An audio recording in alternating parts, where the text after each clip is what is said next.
Good morning, everyone. I did a video a couple days ago about 3 Waterman desk pens that are seen right up there. There they are. See? They've been playing their little shell game with me. They're in a different order than I placed them in last night, I'm positive. I should put a little camera here, a little spy cam, just to watch what happens when I'm sleeping. Anyway, one of the things that I wanted to, someone backtrack, rewind, cut, start over. I don't do that. I don't cut and start over. I just continue rambling.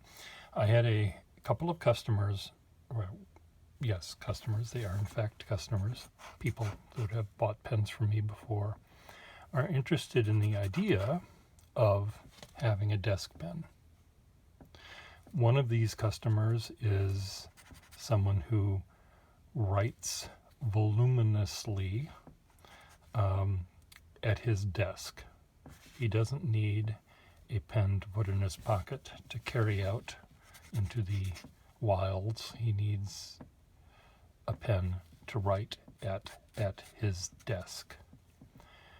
And a desk pen is perfect for that, for a couple of reasons, but mainly because it'll always be there. You'll never put it in your pocket and forget what jacket you had on and lose it at the bar. Or lose it in the gutter on the way home, or have someone at work steal it from you. All of these things, well, not the latter, but all of these things that I mentioned before have happened to me when I used to drink.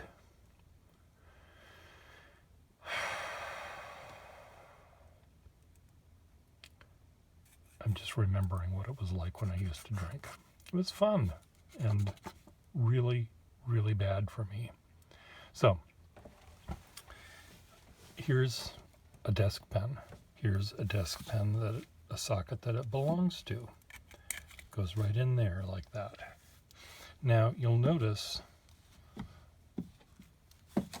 how easy it is to do this. Take it out, sign your name, put it back in, read another letter, talk on the phone to your secretary, bark in the phone, buy more stocks, sell more stocks, do whatever people do that have big desks and important people, and they every once in a while have to sign their name to something. I think if they are barking orders and signing names and doing stuff all day long, there won't be any problem with it drying out. But many of these desk pen sockets, and in order to take this out easily, you don't want to have to unscrew it or use this hand to pry it open. You want to just lift it out of the hole. And easy lifting means that it's not as airtight as you might like it to be. Now, so I propose to you and you and you that I'm going to do some tests. I'm going to take a desk pen. I'm going to take a series of desk pens. There'll be a Parker Duofold desk pen. That's a big old socket. There'll be a Schaefer desk pen of some sort, or maybe a couple of them. A Parker 51 desk set. 51, I'll just write it right here, 51. And, a few more. And I'm going to make sure they all have sacks in them and fill them up with all the same kind of ink and make them all fit perfectly. These Watermans I showed you the other day, none of them have Waterman desk sockets. They're all off-brand sockets, but they work. They fit the pen nicely and they fit snugly. So they're sort of airtight there, I think, which is maybe why they work so well. But I'm just going to find out which pens seem to work. But I want you to help me out, you people that understand physics and chemistry or whatever you need to understand, laziness, understand about the mechanics of a desk pen and liquid and things like that. So normally a pen like this, well, not like this, unfortunately. Let's pick one, a regular pen that has a regular here. This flared out area of the section fits up into a flared in section of the cap called the inner cap, and they meet like this, and inside of this cavity, inside of that spot where the nib is, no air moves around. It's airtight, or it's supposed to be airtight, so that little moist nib stays moist. On a desk pen, you don't have that. You have the pen upside down or pointing down like this. Now, and it's not airtight here, so the ink residue that's on the feed and the nib presumably will dry out after a few hours. So when you take the pen out to sign your name, you're fired, exclamation point. It may not write immediately. You might have to scribble on your blotter or something to make it go. And that's really annoying. Now, does it take longer to do that than it does to uncap? Take this out of your pocket and uncap it, or take it off the desk and uncap it? I don't know. But the question I have for you, and you, the people that understand physics, is if this pen, let's pretend that there's no socket, that this pen just sits there, suspended in midair.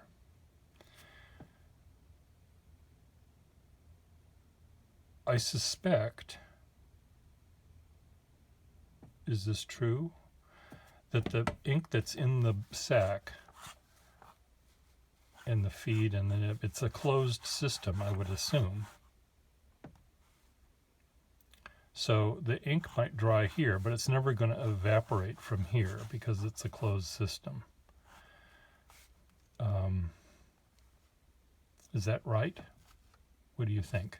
If I just held this like this and waited 3 years, there should still be ink in there, I think. I think that's how it would work. Now, if I had this sitting upside down like this in a cup of water, or not a dry cup, or even on a piece of paper, there's capillary action that's connecting, and maybe over the course of millennia, the ink will eventually soak into the fibers of the paper, and I'll wake up, from my 40-year-old sleep, and I'll see the paper completely covered in ink, and the pen would be empty. Is that correct? I'm just trying to figure out, maybe we do not need the socket to be completely airtight for it to work. I still feel that you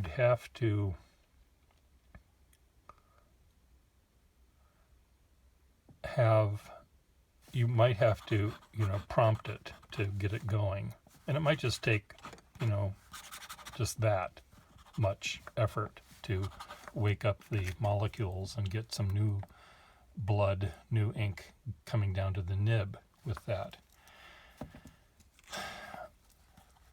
My desk pen use has been so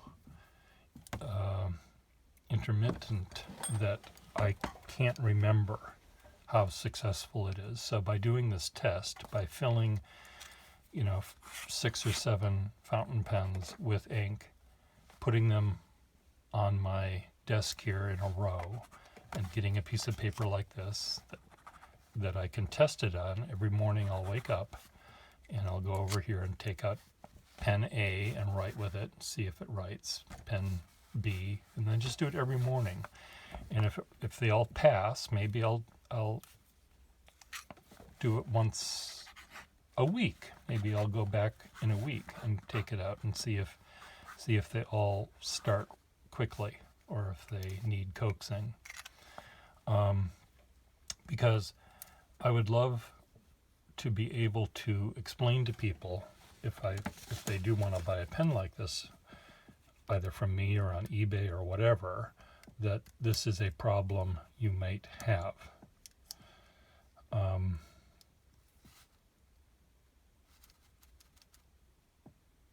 So that's where I'm at right now. I'm trying to figure out how best to do this, and I think that test will work. There are a million different desk pens out there, and some, I mean, I'll sell them in the same way that I sell a fountain pen. It's mainly the nib you're getting, but I mean, it's mainly the nib that I'm charging for. I charge something for the holder, and I charge something for the base. And but for working pens, it's sort of the nib that you're dealing with.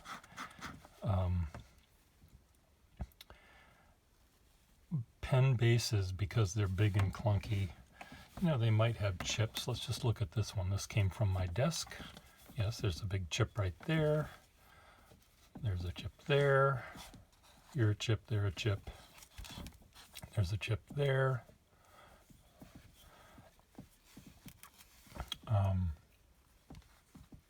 This is a popular at the time, but I think ugly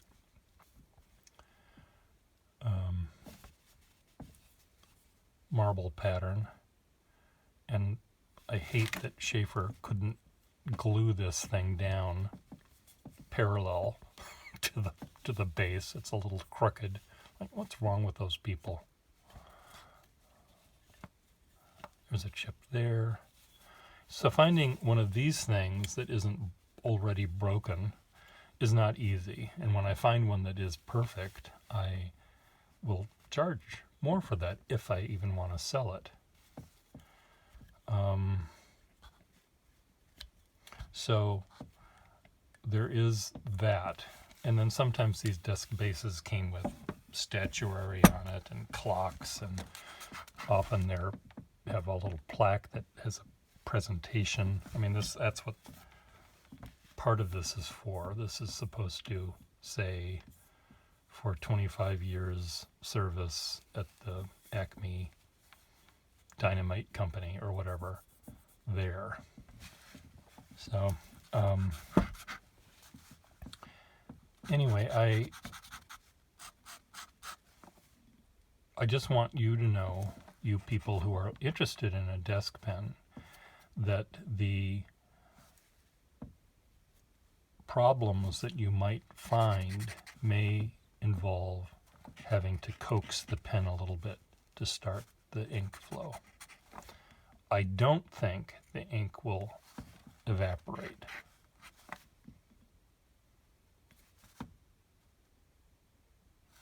If I held this pen like this, let's just do this thought experiment again. Let's pretend this is filled with ink.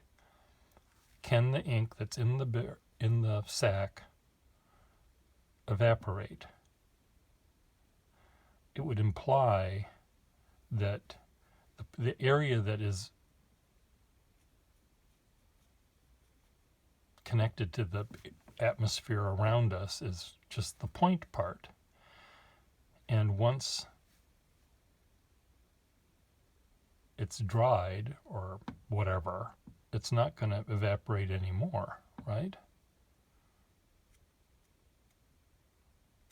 I don't know if that's true. I mean, they're right now the all these little comb things are full of ink. And they might dry, and then when they're dried, they'd cork up the rest of it if they in fact dry in solidly.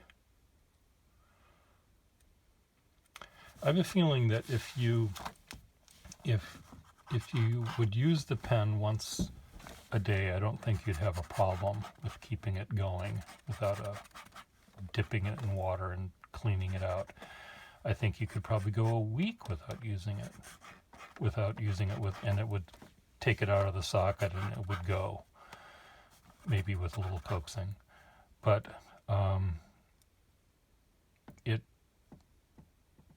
it may cause problems. So I'm going to try to figure out a test and find in my collection 5 or 6 pens that I have duplicates of that I can sell. Like I have pens like this that I can easily sell. Sheaffer sockets and Sheaffer pens. They come in black and brown, period. That's your color combination. Do I have 51s for sale? I don't think I do.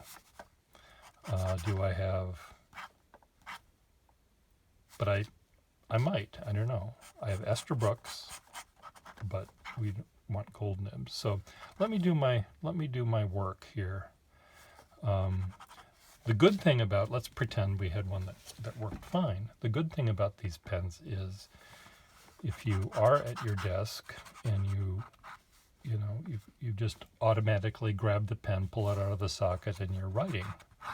So there's a speed aspect to this where if your thoughts will go away quickly, grabbing a pen immediately and writing with it may be advantageous to have a pen like this.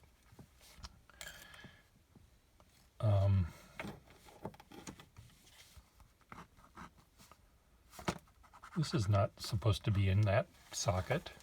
That belongs in the squared off one. This is the accountant nib. That was my little thought experiment from the other day.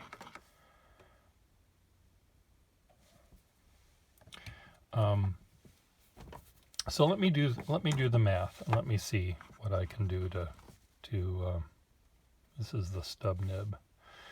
Let's see what I can do to see if I can answer these questions that have been gnawing at me all morning. Bye.